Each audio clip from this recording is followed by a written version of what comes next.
Halo, jumpa lagi bersama Perspektif Isidorus Elijaba. Timbang-timbang calon penjabat gubernur NTT. Saudara-saudara, seperti yang kita ketahui bahwa pada tanggal 5 September tahun 2023, gubernur dan wakil gubernur Nusa Tenggara Timur periode 2018 sampai dengan 2023 akan mengakhiri masa tugas mereka. Nah, saat ini sudah diwacanakan, diperbincangkan, bahkan sudah diputuskan oleh DPRD Provinsi Nusa Tenggara Timur untuk mengusulkan beberapa nama yang akan menjadi calon penjabat gubernur Nusa Tenggara Timur untuk 1 tahun ke depan. Nah, siapa-siapa yang sudah dinominasikan sebagai calon penjabat gubernur itu?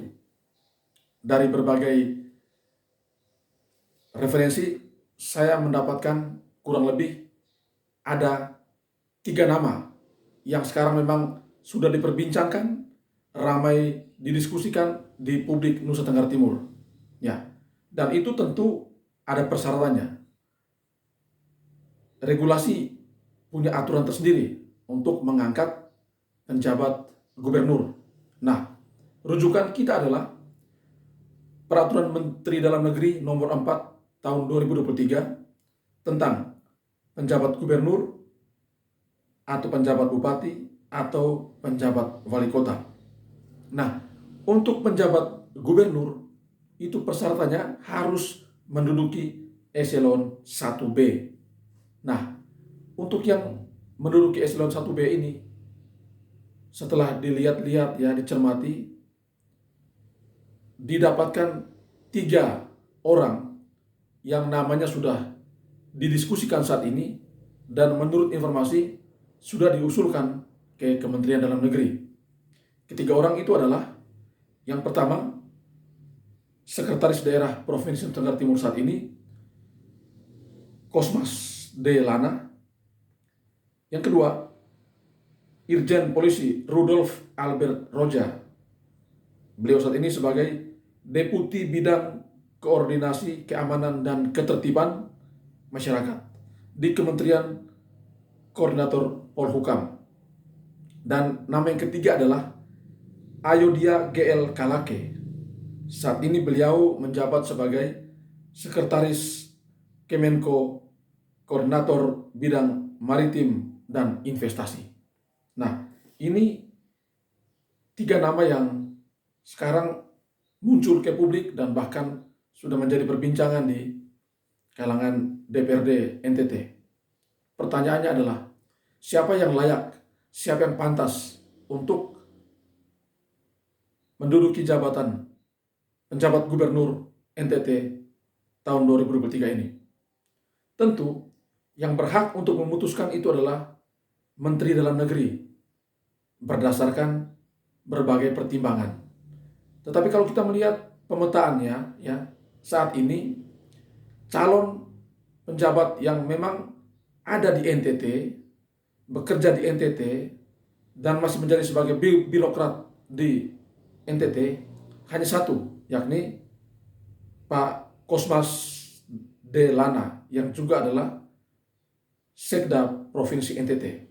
Sedangkan 2 putra daerah NTT lainnya ya, Irjen Polisi Rudi Roja maupun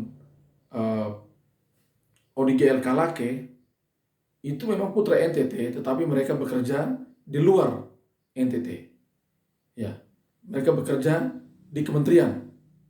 Nah, sekarang tinggal Menteri Dalam Negeri memutuskan siapa yang layak, siapa yang pantas. Tetapi kalau kita berbicara dari aspek ya, melanjutkan program gubernur dan wakil gubernur saat ini ya, orang yang memahami konteks NTT, yang memahami seluk-beluk birokrasi, ya, yang bisa menciptakan kesejukan, ya, yang bisa merajut kebersamaan di NTT, maka menurut saya yang pantas untuk itu adalah Sekretaris Daerah Provinsi Nusa Tenggara Timur, Bapak Kosmas D. Lana.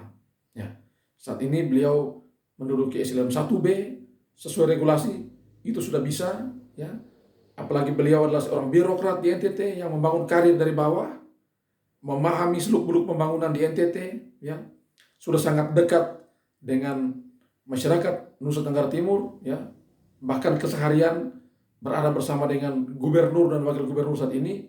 Karena itu menurut saya dari aspek-aspek ini maka yang pantas dan yang layak menjadi calon, ya, atau menjadi penjabat gubernur NTT adalah Bapak Kosmas Delana.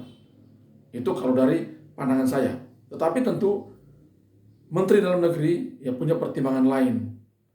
Mungkin bisa saja mereka menempatkan orang pusat untuk mengabdi di daerah, ya. Dua orang lain tadi, ya, Pak Irjen Pol Rudi maupun Pak Kalake.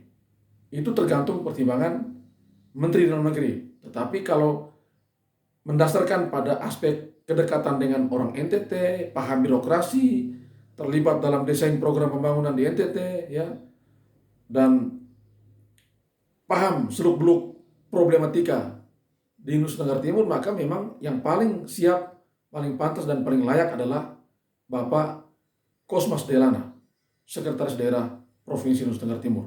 Ya, tentu kita menanti ya keputusan dari Menteri Dalam Negeri.